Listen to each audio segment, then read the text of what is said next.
This is Mary B. Roberts from the Living Legends of the Historical Library in Oklahoma Christian College in Oklahoma City.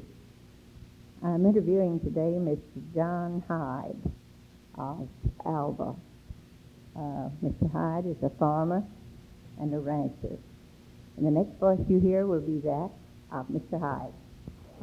I'm John Hyde, J-O-H-N, John Messmore Hyde, and Messmore, M-A-S-S-M-O-R-E, and Hyde, H-Y-D-E. And your father and mother, would you give us their names in full? My father's name was Clayton Herbert Hyde, and my mother's name was Jerusha Messmore. Jerusha, that's an old-fashioned name. Oh, that's what it is. J-E-R-U-S-H-A? I think so. I haven't heard that in a long time. Well, remember, she's well over 100 years old. She hated the name, but it's named after her grandmother or something. Yeah. Would you tell us something about, you were born in Oklahoma, so tell us something about their coming to Oklahoma and where they settled and so on. Well, my mother came to Oklahoma. She was in the strip. She rode a horse in the run of the Cherokee Strip and took a claim. And my father he was raised in Nebraska, and he came down in the spring after the strip was opened and took his claim. And your mother filed on one herself then? That's right. Before she was married. How old was she then? I really don't know, but I think she was about 30 or something like that when they were married, but I sure don't know. Were they adjoining claims, or No, how did they?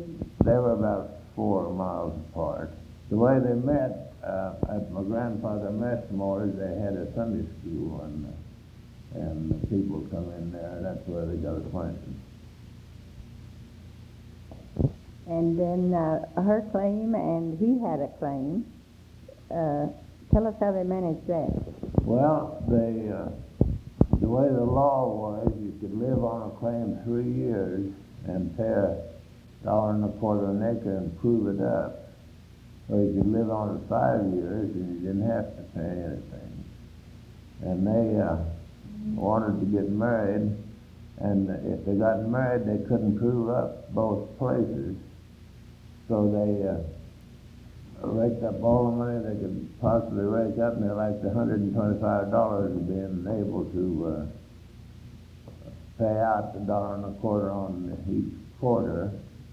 So they let one go back. Now I suppose they'd just live together and get married afterwards. Each quarter of land is probably worth $70,000-$80,000 now. The home that was built, I believe you said, was a sod house. Tell us something about that and the building of it. Well, their sod house, about everybody had a sod house or a dugout, and the way they did that, they took the sod plows and plowed the buffalo grass sod, and then they'd cut it up in about a 2-foot length and turn the grass side down and just lay it up like bricks. And then they'd take for the roof or the ridge pole, they'd get a straight pole, and then they'd take poles about the size of posts and use them for rafters, and then they'd put brush on there and trompe it down, and then they'd put dirt on top of that. And they were real warm and cozy. Were there windows? Oh yeah, they had windows, of course. They just made the windows just like anybody else. Oh, they were small. I really don't remember the sod house. I don't even know where I ever lived in it or not. I forgot to ask the folks. They had a 2-room house, first I could remember, with a basement under it.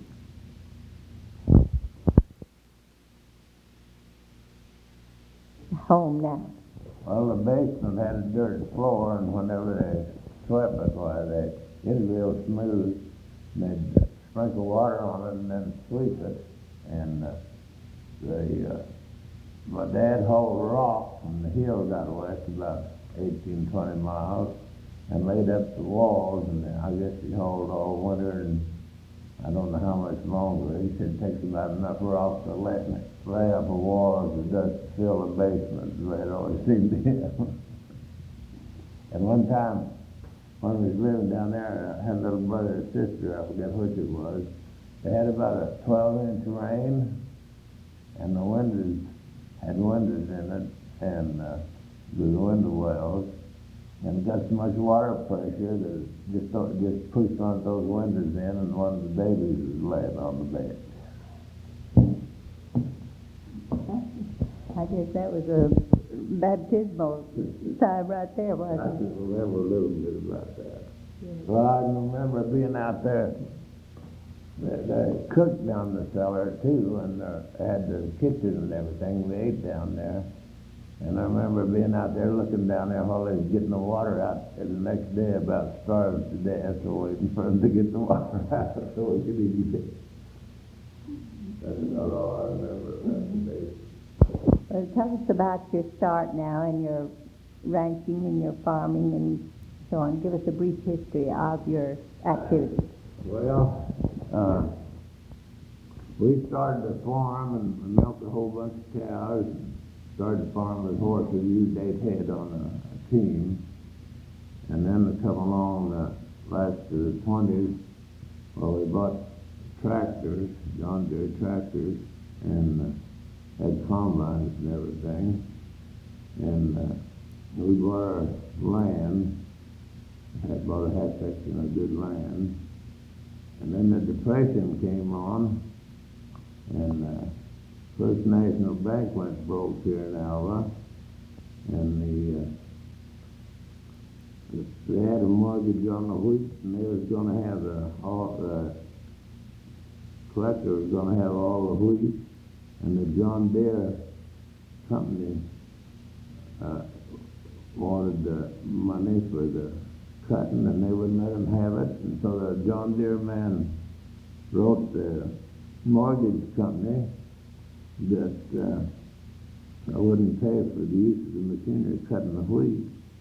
And so they foreclosed on our home. That don't give you a very good sensation. And That must have been an experience that you don't forget. no, you sure don't forget it. And finally, we got, when we got 3 sections of land, 250 head of cattle and everything else in proportion, I wanted to write this company and tell them what I thought of it, but the wife wouldn't let me. I told that John Deere man, I said, after that happened, I said, if you ever come on my place again, I'll kill you. I said, I don't know whether I would or not, but I knew you'd think you were going to get killed. So, went along about a year and never heard another word from him. And I was driving up the road to load of hay, and here come a car with John Deere on it, and I was ready for him. And the fellow said, no. He said, John said, I'm Neil Bloomberg. Said, I live there, Alva, and whatever I'll tell you I'll do, it'll work something out. And he stayed with his word, and we paid him off. That's good. So from there on, you made your start then permanent in your ranching business. Yeah, I'd like to tell a little bit about how times were then. They started the PWA, and they was paying $1.25 a day for man and team to haul gravel on the road. And they was more people wanting to work than they had money to pay them, so they made a ruling that World War I soldiers got their first choice. And they took 3 guys off that had been hauling sand or gravel for the road, and put 3 servicemen on there, and they had a fight over that up the road because they needed the jobs so bad.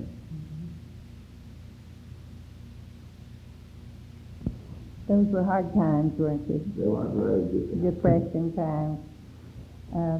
I noticed here something about your father shipped horses and cattle from Nebraska. Oh, what drove a horse? Oh, when my dad came down here, him and some more boys from up there around Fairfield, Nebraska, where he grew up, they shipped in what they called emigrant cars and their machinery and some cattle and some horses. But my dad had left one team and wagon up there, and he had 42 bushel of seed wheat he raised, and to haul that down with, and he went back and hauled that down. He broke his sod out to plant it, and hauled that down. He said, that is pretty lonesome. It took over 2 weeks to drive, and of course, said there's a fellow walking up the road, and he was so lonesome to see a guy, and he tried to get him to ride in the covered wagon with him, and the fellow thought he was going to rob him or something, and finally told him he'd give him $1 if he'd ride with him and talk to him. And the fellow took off like he was going to kill him. He thought he was crazy. Well, they planted that whole 42 bushels of wheat, and the next year the crop made I think it was 38 or 39 bushels the entire crop. And the next year is about 27 bushels out of the entire crop. And he said people was really leaving the country then. But he said after that, they began to raise pretty good wheat. What percentage of people do you suppose did leave then? I noticed here that it mentions that a great many of the people did leave. Oh, I couldn't tell you on that. I'd say a wild guess, 30%. I don't know. I really wouldn't have any idea. Mm-hmm. But he said just lots and lots of people just pulled up and left. But your father felt it was better to stay here and fight it out. Well, I guess he didn't know anything else to do. Maybe at least he stayed. Yeah. Well, can you tell us something of the family life, your brothers? Did you have brothers and sisters? And some of the stories of the early family life? Well, I don't know anything to tell. It's just like any other family. We usually butchered about 8 hogs. We couldn't butcher beef except in the winter time because we didn't have any refrigeration or anything. And we went to school out here at the McGuffey schoolhouse. When I started school, I had 49 kids, and the teachers taught all 8 grades of them. But you learned. Yeah. You got learned a lot by reviewing, hearing the other kids recite and stuff. I don't know what, maybe that's a pretty good way to have school. And I feel like I got just a good education in the country school, except in grammar and stuff like that. But the other, I think I was just a little ahead of the town kids on. It's this idea of one child learning from the other children is one of the newer ideas in education today. We've made the cycle. We're coming back now to that because the child learns from the grade lower and the grade above, as I said. So the 8th grade sounds pretty bad, but it really had some advantages. Well, when I went to school out there, they just had the 5th grade. They called 1, 2, 3, 4, 5. But the 5th grade would take just the same subject, or maybe a little higher than the 8th grade does now. What did they stress then? Was it mathematics, English, or what? Well, I don't know, just reading, writing, and arithmetic, I guess. And they had those McGuffey Readers. And did you have the old McGuffey? Oh, yeah, and they taught the kids something. They taught them morals and self-reliance and stuff. And I see some of these dumb books they have now, I don't think most of them. Tell us something about, do you remember any of the stories in that old McGuffey? Sheila turned off.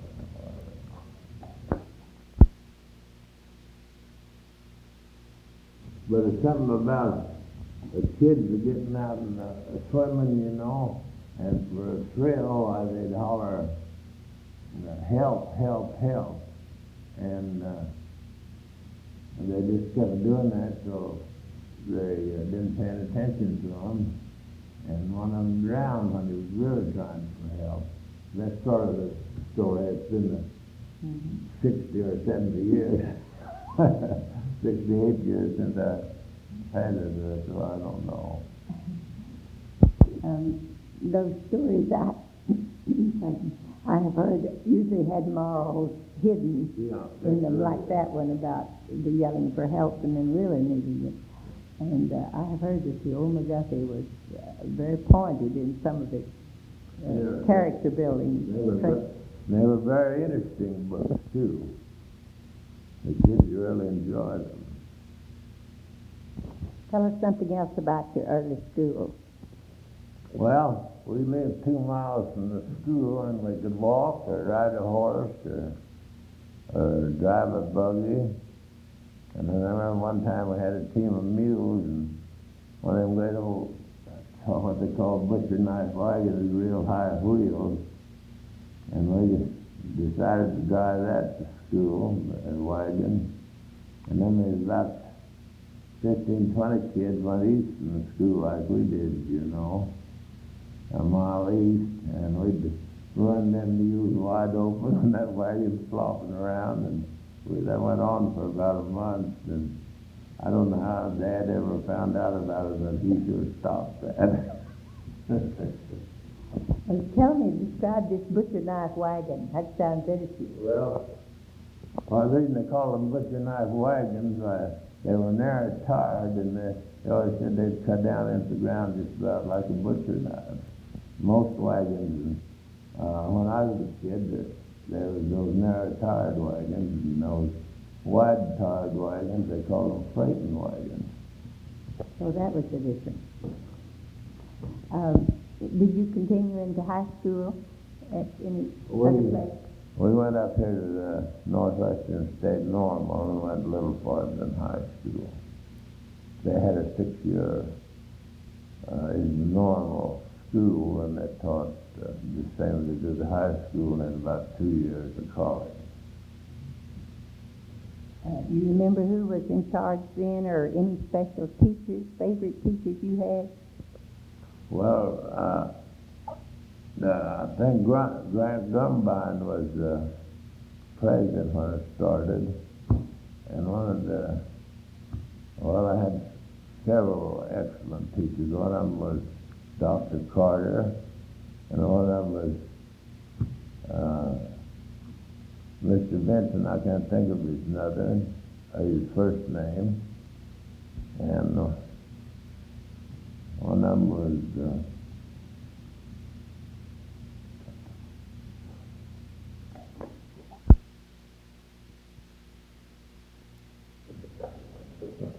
you want to hold that up a little word. Prof. Harrod was a wonderful man, and Guy Lesk was wonderful. And then we had another teacher, a little old, dried-up fellow, didn't look like he had sense enough to come in out of the rain. I can't think of his name. But anyway, we thought we'd have a snap course and really show him a time. And he was one of the brightest men I ever had the privilege of coming in contact with. And we talked about everything in the world in that class, and we kind of worked to get him off so we wouldn't have to answer the questions and show that we'd studied. One day he kind of grinned and he said, well, now you folks think you're working me, but he said, I thought I was up here to educate you, and said that if we're talking about something that educates you, I wouldn't say as we talked about riding bucking horses and everything else in that class. I sure got a lot of education out of that class. He was giving you a practical. He was giving us a practical education, he sure was. I wish I could think of his name. Did you have any brothers or sisters in your family? I had 3 brothers and 2 sisters. Would you give us their names, please? My oldest sister named Birdie, and my youngest sister named Alice, and my brother younger than me is named Elmer, and Charles, and then Frank. Are they all living in any of you? Charles was the one that got kicked, or Frank was, when he was 8 years old. He was getting ready to go get the cows, and I guess his horse had his head down the manger or something and kicked him in the stomach, and of course cut his intestine, and they couldn't operate like they could now. And he died the next morning, or died that night. And Charles died in California, 4 or 5 years ago. The rest are all living. Alice lives in Oklahoma City, and Bertie lives in Alva. He's Mrs. Charles Fisher now. When your brother was injured, was there any medical help available then? Were there doctors in the community? Well, they had 2 doctors in Alva, Dr. Bowling and Dr. Bilby. Dr. Bilby got to be state medical director, or whatever they call it. And they operated on him, but his peritonitis set in right away, and they didn't have all these drugs to keep from it, you know. And he died right away.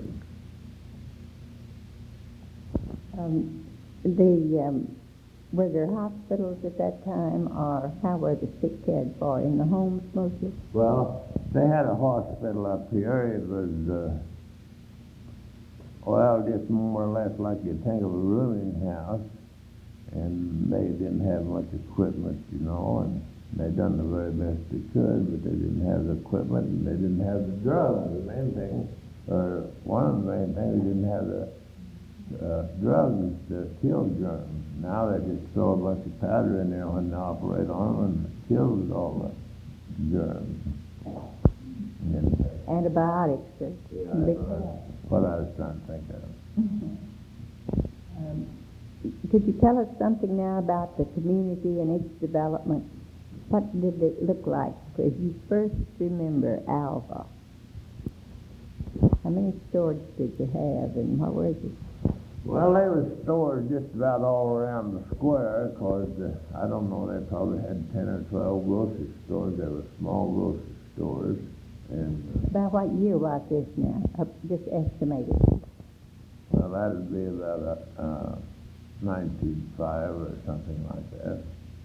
Now the Sheriff Brothers, they had a mercantile store, and they sold ladies' piece goods, and I think they sold men's clothes, and they had a grocery store. That was the biggest store in town. And they used to they'd take butter and give you a script for it, 25 cents a pound or whatever it was, and it was good there to buy anything. And then there were 3 stores, and they'd buy seeded posts for 3 cents and give you a script for it. And then somebody come in with a little money, they'd sell them posts for 3 cents. That way they made their money on the groceries. And same way the butter and eggs and stuff. I don't know, it's quarter or less for butter. And I don't know what eggs was, probably 10 or 12 cents a dozen, I don't know. But they just give you a script for it, and you could use it at that store, and then they'd sell it out the same price as what they gave for it. And my dad used to haul posts out of Cedar Canyon, or Weaver Canyon, down there close to Sealing, north of Sealing, Oklahoma, and they'd take 4 horses and go down there, take a day to go down there, and the canyon's so deep they couldn't drive in it. They had to drag those poles out, logs with the horses, and then cut them up, and they'd cut 100 seated posts in a day. And then they'd bring them another day to come up here, and then they'd get $3 a script for that 100 posts. But at least they eat that way. Yeah. It was against the law. They wasn't supposed to get those posts off of government land, but the United States Marshal would arrest them, but they'd let them go their own bond. never knew anything about it. They knew those people like these. Maybe they were getting the land cleared free. I guess they were.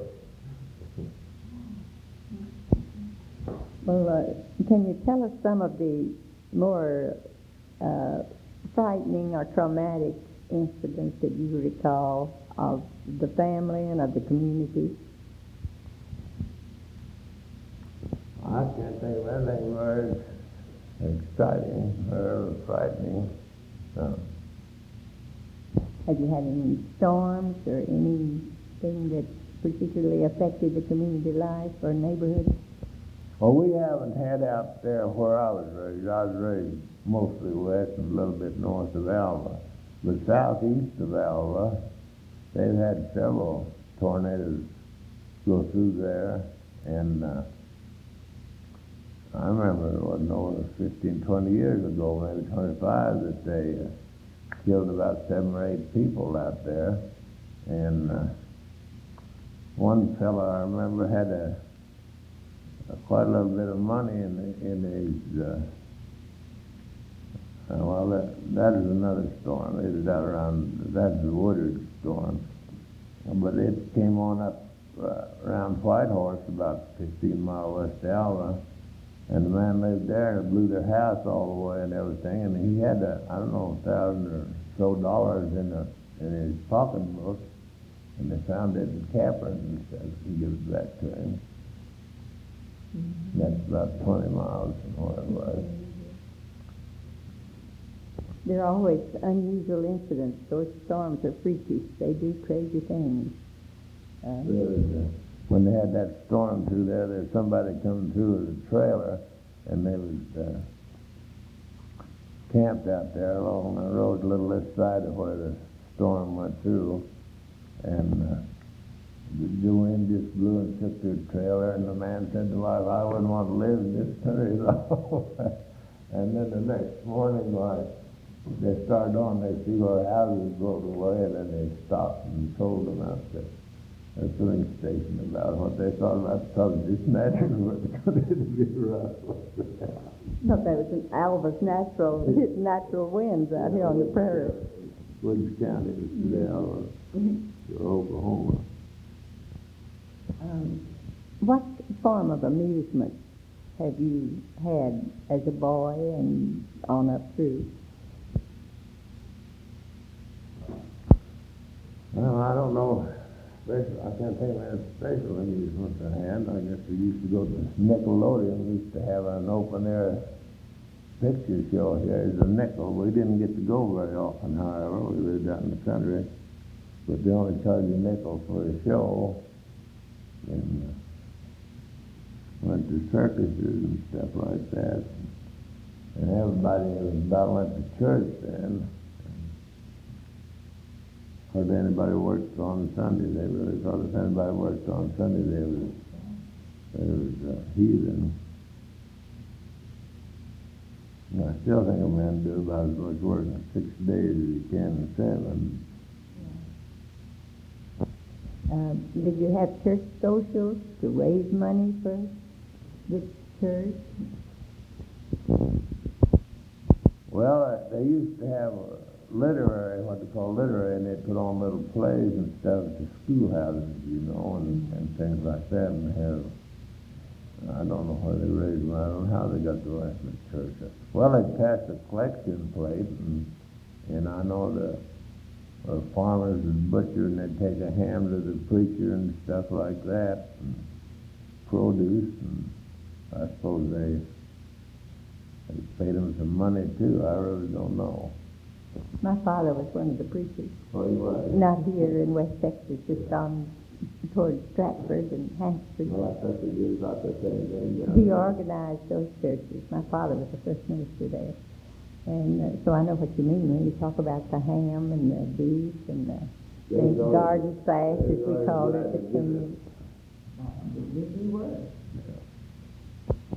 Well, were there any country dances, or did you have the square dances then?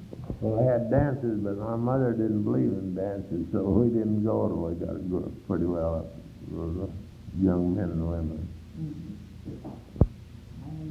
How about the quilting and the neighborhood project? Well, I don't know much about that. I couldn't talk on that. I think they did, but I don't know. That was the other side of the house, wasn't it? Can you tell us some experience that you had weather-wise?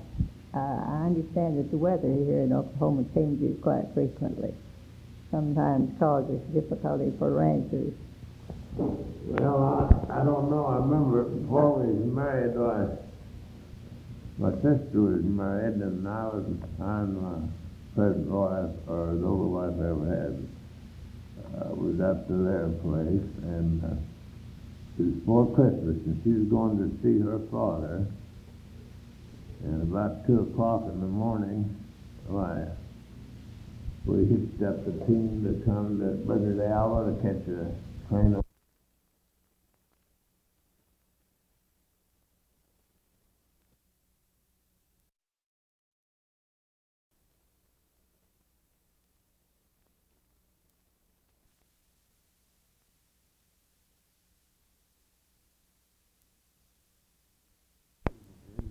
Beautiful moonlight night and warm, and it started out just great big snowflakes, and it was real beautiful. And I brought her down. She got on the train, and I went on back out to the farm, and it didn't get a little cold, pretty cold and windy before I got home, and I went in and slept a little while, and they wanted me to told me to go get the cattle over on the section. There's a real bad blizzard on there, and I don't know what's been down below zero by that time. And I went over there and counted out the cattle. It was 17 short. And it's so cold that I realized that if I went to hunt them, I'd freeze to death. And so I took them on in, and Alva had one of those old open cow sheds with a windbreak on it, and we fed those cattle about a week before we could get out to check up on those other cattle. And a lot got muddy and slushy, and of course the cattle shrunk up quite a bit, and then the sleet is on top of that, and the ice. When you would ask the riders, maybe the driver went out to look for these cattle, found them over in the canyon where there's a bunch of trees and big grass, and they looked better than the cattle that had up in the shed. That's nature taking care of them, wasn't it? It sure was. Tell us something about your present ranching and farming. Well, we just farm a couple of 100 acres around that somewhere, and we got about 24 or 500 acres of grass, and we raised a registered Hereford. And About how many do you run on that? well, we run about 130 cows, something like that, and then offspring, bulls, and replacement heifers and so forth. We got about 275 head altogether now. Is the marketing pretty good? It sure is. And do you do any farming? Do you raise things with feed stuff? Well, we try to raise our feed, but we don't pasture our grass short, and then we winter the cows mostly on native grass and cotton seed cake or something like that. Mm-hmm. And wheat? Yeah, we raise some wheat. We bring calves in and put on the wheat, and then keep them over winter, and then we'll keep a replacement. Well, we got another pasture now for the farm too. So when they go back to ranch, they never come in and they never off the grass till they sold. Do you truck them in the market now or drive it? They truck them in. I can tell you something interesting about driving if you want. My dad used to, lots of people did, but he wasn't an exception. He fed out a couple of carloads of steers, and they used to feed them till they'd weigh 1,200 or something like that. And we started, and of course they drove them to town. They didn't have trucks. And when they was putting in this cut out here on the Santa Fe Railroad, and they got down in there, and there was a horseshoe bend where they went around a big old steep canyon. And down to the bottom of that, we had to go down in there to get across the railroad tracks since they was making that cut, and they had a steam shovel down there. And I was driving a real old team, but they'd been a runaway team, and they had that steam and everything, and it was getting dark. The cattle had stampeded somewhere along the road, and it was getting kind of dusk, and just I got on the railroad track where the steam was pretty slow, snorting. They opened the firebox and they took off. And my dad had a real good saddle horse, and he went through that 50, 60 head of cattle, and within 200 or 300 yards, and caught one of these horses with a bit, and then the saddle horse sat down and just rode the other horse, and stopped them. They said, "Get off." And besides that, besides making that much time, his overcoat was on the spring seat with me. He stopped and thought that was me. He said, "What are you going to do if I had to go out here?" I said, "We're going to run up that steep hill and jump off." We're going to what? Well, there's a real steep hill around this canyon. I was going to steer them up there and jump off of it. Well, they get up that hill. Well, those stampedes were something to deal with. I can remember them talked about and hear the cowboys, how they dreaded them. Well, they called it spooking the cattle. Well, this really wasn't what you call a stampede like they think about the old longhorns and stuff. But the way they fed those cattle, they set them up in a pen, you know. And when them cattle got out, they just like a bunch of school kids that get out. They just run all over and just tear around, you know. They about played themselves out. It wasn't one of them spooky stampedes, but they just put them behind the schedule, you know. The stealing their feed. Yeah. Well, you find the trucking much easier then than you do moving them the other way. It sure is. So I've drove cattle 40, 50 miles and sleep out all night. You know, sleep when somebody's born or something. Was that the market? Well, no, we never had to go but about 6 miles to market, but when we shipped cattle, we were taking them in West Cleo. My mother was an excellent cook, and one time she was cooking our dinner, you know. We was going to be on the road 3 days with the cattle.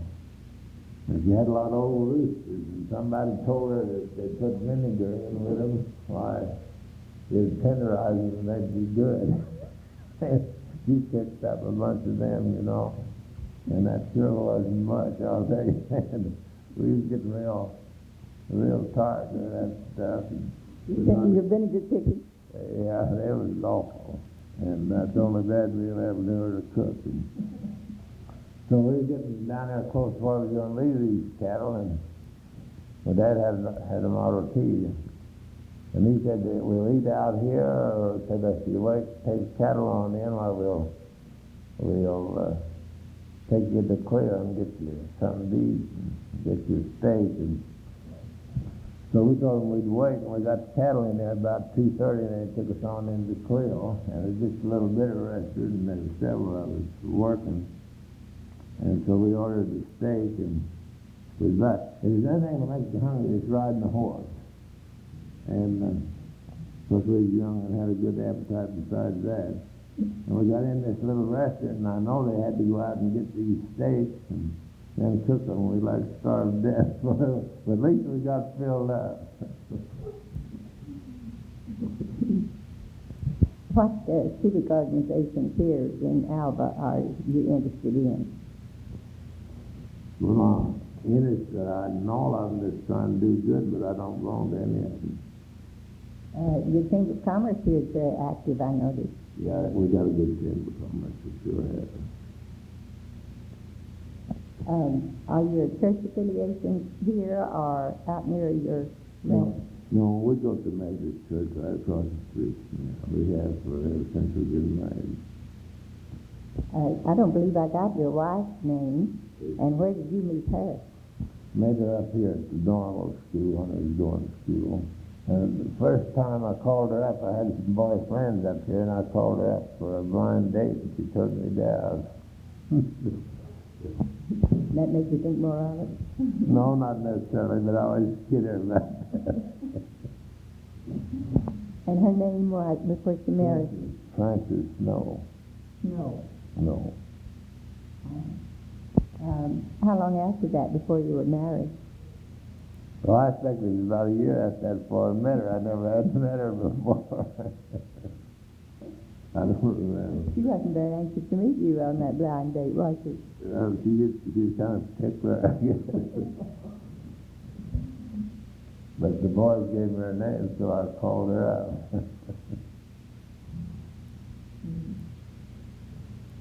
Do you have any children? Yes, we have 3. We have one girl living in Milwaukee, and her name is Eloise Cook, and her husband's name is Dr. Neil Cook. And we have another girl living in Houston, Texas, and her name is Ruth Ann, and her husband is he's got his doctor's degree in physics. He works for Chronicle Oil Company. And we have one girl here, Ms. Orville Reader, is her daughter. How do you spell that last name, please? R-I-T-T-E-R. Your years in are near one child, and you still are active with your farming and ranching? Yeah, we still run the outfit. Yeah. We have a couple of granddaughters, lives one in Washington, D.C., works for some, her husband works for some senator, and she works for some other senator in office. I don't know who it is, I can't think of their name. One Democrat and one Republican, maybe? No, I think they're both, I believe they're both Democrats. Then we got another granddaughter that lives in New Jersey. They've been married about 8 years, but they're not doing any good. They haven't got any kids yet. Is there anything else that you would like to mention about your ranching or your... Turn it off. I got a few things here that I thought of. He worked on the railroad when they built the Santa Fe through here. I don't know when that was, but before the strip was open, and he done carpenter work and other work, helped build depots and stockyards. And he was telling me about one time they was down here about Quinlan, and somebody shot a mountain mine, said it was long enough to its head to stick over on the side of a box or a flat car and its tail on the other. And Mama and her sister and mother, I guess, used to come down and get buffalo bones and take them to Kiowa and sell them. And what I started telling you about was her. They came down and built her sod house. See, they was living in Barber County. That's the county right north of here. And they came down and built a sod house and built a corral for these cattle and brought the cattle down. Well, they had the gate in one corner, and she was supposed to stay there and graze the cows along the evening and then go across to Nick Edwards, which is about 3 miles west of Alva, residing on it now.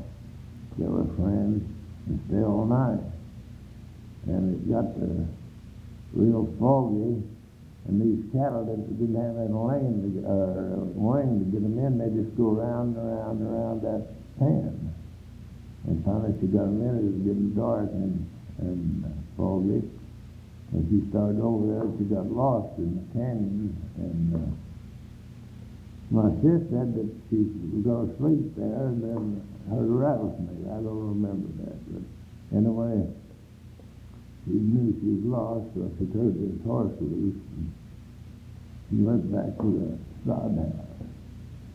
And he'd been a roping horse, and the roping horse was scared if the rope touches their heels. And she started picking this horse out, and let the rope hit his heels, and he took off and left her. And the next morning when she got up, told the horse, was still. She's still there. So she's still living in there. Yeah, she's still living there. I don't. Now, that was quite an experience. I don't know what kind of statement. I hate to. Don't put that on.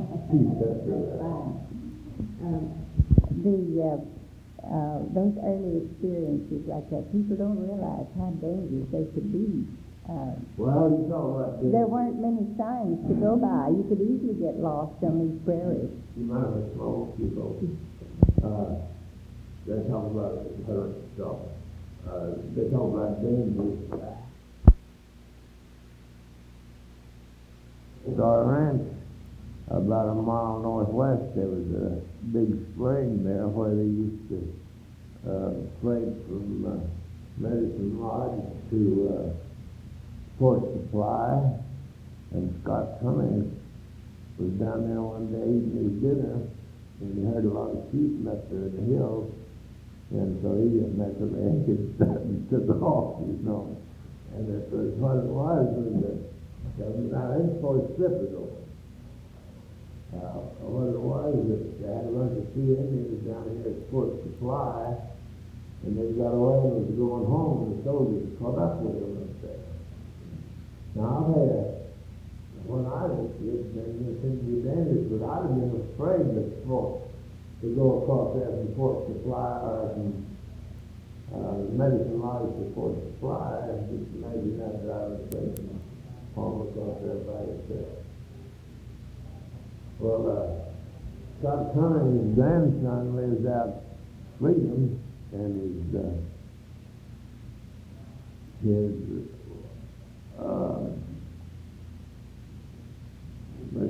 somebody relation there lives out there, his grandson lives out there by it, and his grandson comes down here once in a while, and I want to get a hold of him. Maybe he'd tell us some stuff that happened before the strippers opened.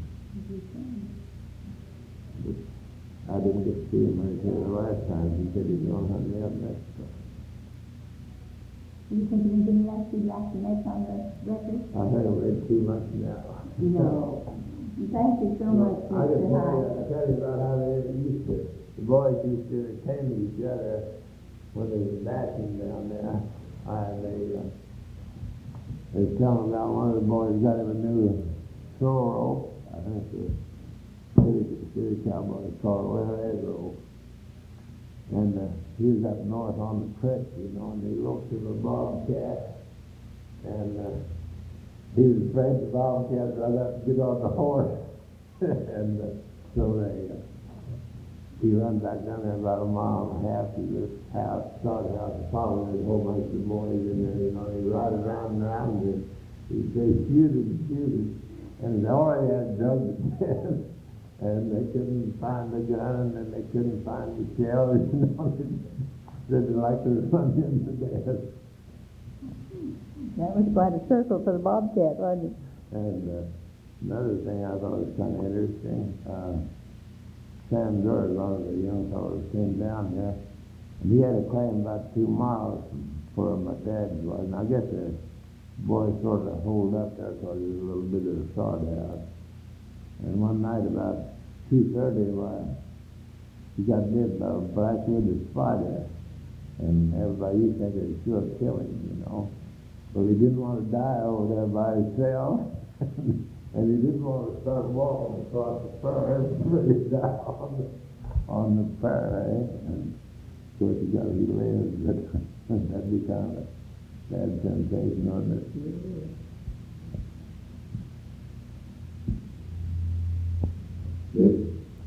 Telling another thing. I know those ought to tell that you folks can cut that out. So there's one young fella had a buggy, and he was going with a girl, you know, and so they all went to a dance and a party, and there's another young couple lived around there, you know, and so they made a deal with this young man to get a pair of his wife's wore-out pants, and so when they all went back to Papa's sod house, and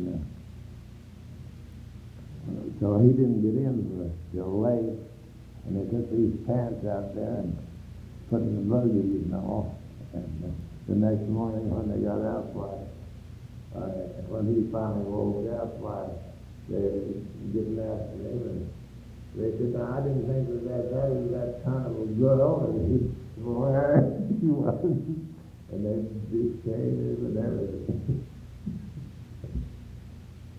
Split full of a lot of good, but they didn't have any money, you know, and they had to make their own entertainment. Your own fun.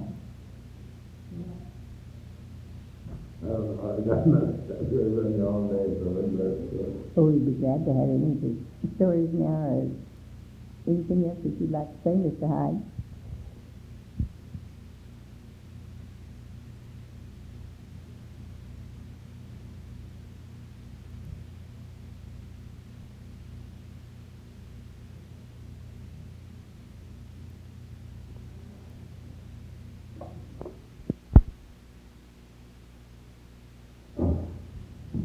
the first postmaster in Alva was Johnson. I don't know his first name, but he had a claim of mine the next section east of my dad, Mama, and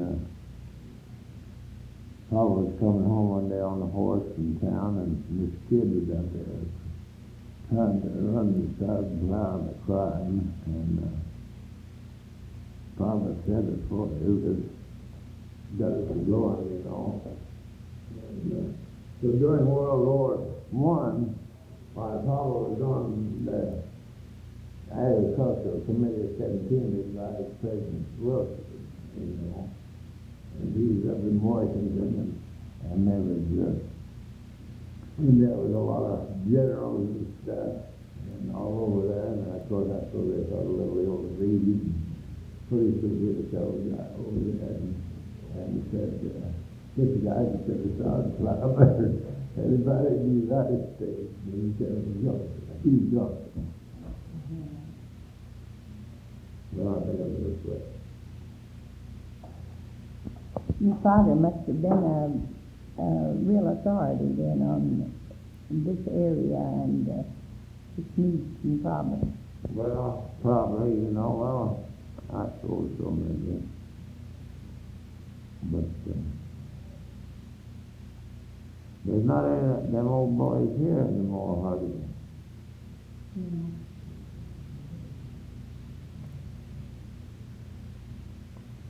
But I know you're proud to have had a father like that. Well, I think he might be.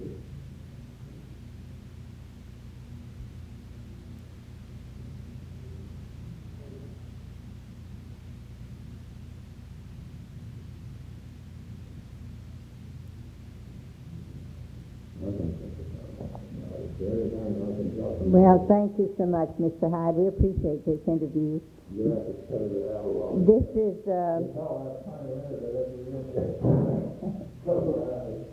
this is Mary B. Roberts signing off. The interview is Mr. John Hyde at Alva, Oklahoma.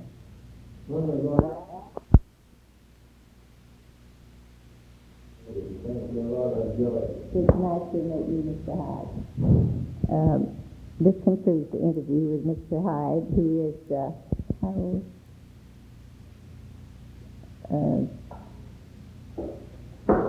73 years old, and he's still very active, still operates his ranch and so on.